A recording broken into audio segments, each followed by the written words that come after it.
तर सुरेश धस स्वतःच्या शब्दांपासून उलटे पडले आहेत अशी टीका वकील गुणरत्न सदावर्ते यांनी केलेली आहे।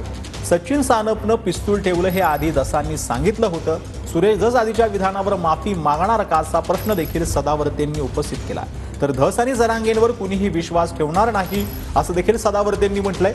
वाल्मिक कराड सोबतच्या बैठकीत काय घडलं हे जरांगेंनी सांगावं अशी मागणी देखील यावेळेला गुणरत्न सदावर्तेंनी केली।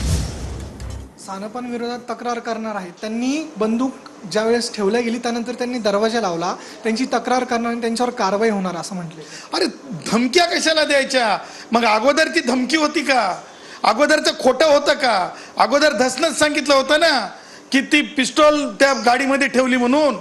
मग आता धस माफी मागणार आहेत का त्या वक्तव्यावर?